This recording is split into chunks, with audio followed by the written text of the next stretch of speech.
Vamos Buenas a darle noches. la bienvenida a Leandro Alperines, diputado de la Ciudad de Buenos Aires por Evolución y es abogado también. Buenas noches, gracias por estar aquí. Muchísimas gracias, buenas noches.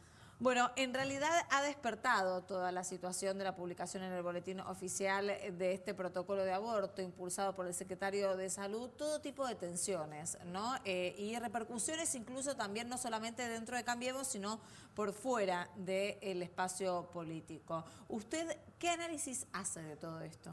En primer lugar, no deja de sorprenderme que bien entrado el siglo XXI se discuta si el Estado tiene que respetar la ley o no, cuando uno de los principales problemas de nuestra sociedad es la anomia, precisamente, la falta del respeto por las normas, y esto claramente viene de arriba hacia abajo. El aborto en algunas ocasiones es legal.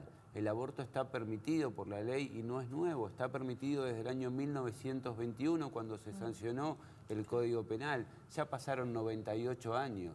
El protocolo que actualiza el secretario de Salud solamente es una reglamentación que va cambiando con el correr de los tiempos, porque la medicina también va cambiando con el correr de los tiempos y porque las sociedades van teniendo problemas.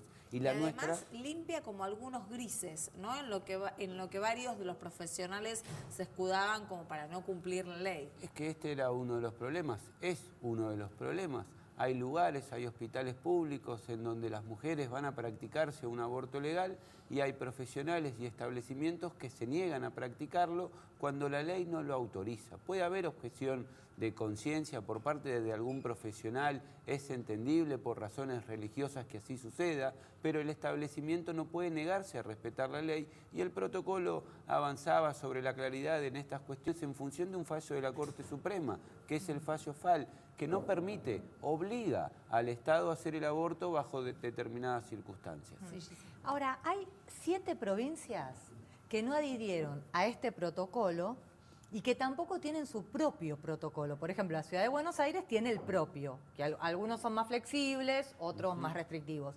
Pero hay 7 como Santiago del Estero, Tucumán, Corrientes, Mendoza, San Juan, Formosa y Catamarca. No adhirieron ni tienen lo propio. ¿Es legal eso? No, claramente no. Y por o sea, eso están en falta esas están provincias. en mora para con la ley, pero fundamentalmente esa situación es una violación a los derechos humanos. Hoy hay mujeres que son violadas, o hay mujeres que no consienten una relación sexual, o hay mujeres con capacidades diferentes que tienen derecho a practicarse ese aborto. Y el derecho se lo da la ley, y las provincias o los municipios o instituciones privadas no están en condiciones de no hacer lo que la ley los obliga a hacer. Por lo tanto, creo que lo que tiene que pasar claramente es que la reglamentación no sea derogada, y si así lo es, yo considero que los derechos humanos tienen un principio que es el de la no retroactividad. Una vez que un Estado avanza en la garantización de un derecho fundamental, no puede retroceder. Por lo tanto, cualquier resolución que el gobierno tome al respecto considero que es inconstitucional y que habrá que hacer las presentaciones en la justicia como corresponde. Qué importante lo que dice, diputado, no retroceder cuando se logra avanzar, ¿no? Si no, parece como que estamos siempre o en el mismo lugar o directamente retrocediendo, ¿no? Porque uno quiere avanzar sobre algo y después dura 5 minutos y enseguida damos marcha atrás. Bueno, es que creo que es parte de los problemas que nuestra sociedad tiene, ¿no? La de no tener acuerdos profundos en cuestiones esenciales, y la defensa de los derechos fundamentales es un aspecto esencial. Muchas veces acotamos el rol de los derechos humanos a conflictos que tienen que ver con el delito común, el que nos da miedo, pero los derechos humanos son un concepto más amplio, y el derecho al aborto legal bajo determinadas circunstancias en nuestro país es un derecho humano de las mujeres, y el Estado no tiene 2 o 3 opciones, tiene una sola, que es aceptarlo, reglamentarlo y garantizarlo. Facu. ¿Y a qué se deben, digamos, estos problemas que mencionás y las desprolijidades que se fueron como mínimo desprolijidades por parte del oficialismo y demás esta semana? En primer lugar, creo que nosotros tenemos una clase dirigente que reacciona, ¿no? Que por lo general hace algo, después que pasa a otra cosa, pero que no planifica con responsabilidad políticas públicas sobre temas importantes. ¿Por qué no las planifica? Porque también tiene otro mal, que es el de la ignorancia.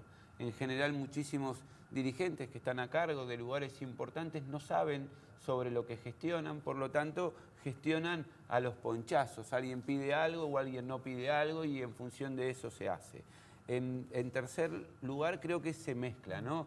El rol del Estado con las creencias y las convicciones personales, que claramente tenemos derecho a tenerlas, pero el Estado tiene la obligación de garantizar derechos, no creencias o convicciones personales o religiosas, y muchas veces se confunde el funcionario que cree que el Estado es uno y no que está trabajando en el Estado y que puede llevar sus convicciones individuales a la cosa pública. Bueno, esto no es posible tampoco y hoy asistimos a un debate también al respecto. Y en cuarto término, me parece que también hay mala intención cuando se intenta mezclar el debate sobre el aborto legal con el de la interrupción voluntaria del embarazo. No es lo mismo. Claro, no es Uno todavía no es ley, algunos consideramos que tiene que serlo, que también es un derecho humano, que Argentina tiene que dar el debate y otros consideran que no. Pero la interrupción legal del embarazo ya lleva 98 años en nuestro país estando autorizada por el Estado. Ahora, vamos a quedarnos en lo estructural, algo de lo que usted mencionó, ¿no? ¿Cómo llega el texto, el protocolo para el aborto no punible al boletín oficial, teóricamente, sin que nadie se dé por percatado? Mire, puede haber ¿Cuál es el tecnicismos. funcionamiento? Hoy lo cierto es que Internet permite emitir una resolución y que salga al boletín oficial sin que todos los funcionarios lo vean antes. Esto no es un justificativo, esto es para facilitar las cosas, para hacerlas más rápidas y para que los funcionarios... Pero diputado, con ese criterio, entonces, cada uno de los ministros tendría que tomar resoluciones y podría hacerlo sin consultar con el Ejecutivo, que teóricamente es el que tiene el mando de todo. Es que lo hacen a diario. El Poder Ejecutivo es unipersonal. Está a cargo de una sola persona, que es el presidente de la Nación. Sin perjuicio de esto, el presidente de la Nación puede delegar funciones a distintos empleados a su cargo con distinto rango también. Un ministro tiene competencias delegadas, un secretario tiene competencias delegadas, un director, y todo el tiempo resuelven cosas sin que el presidente firme. Para eso está el secretario de Salud, en este caso, para hacer el protocolo que tenga que ver con la interrupción legal del embarazo. Qué difícil igual, es un poco polémico en algún punto con temas de bases sensibles, no sé, la economía, la salud y demás, donde pueden haber diferentes criterios. Pero entonces el presidente tiene que elegir otros funcionarios. No, o sea, si no elige los funcionarios con los que coincide, el error no es del funcionario que gestiona en el marco de las obligaciones que tiene, es de quien lo elige. Bueno, Rubinstein, en el entorno del dicen que él lo habló antes de las PASO con Marcos Peña, jefe de gabinete, que le había dado el aval para que después de las elecciones esto salga. Bueno, pero, entonces acá, digamos, es interna entre verdes y celestes, porque digo, Marcos Peña está a favor de la legalización del aborto y Carolina Stanley, que es la subministra de Salud superior a Adolfo Rubinstein, está en contra. ¿Es una cuestión de interna en donde se mete la religión en el medio o tiene que ver con esto de la forma? ¿Se quedan solo en la forma y dicen no, porque desairó al presidente, porque nos enteramos por los medios? Mire, yo creo que hay dos cuestiones por separado. Por un lado, que Adolfo Rubinstein pueda emitir esa resolución porque tiene competencia legal, es cierto. Pero por otro lado, también creo que es cierto que lo conversó con las autoridades que hay en el gobierno. No es un inconsciente, está hace 4 años en ese lugar, es una persona que conoce... Desde 2017. 2 años, perdón. Es responsable, es reconocido en la materia, viene trabajando en estos temas, ha impulsado otras medidas, por supuesto que las acordó.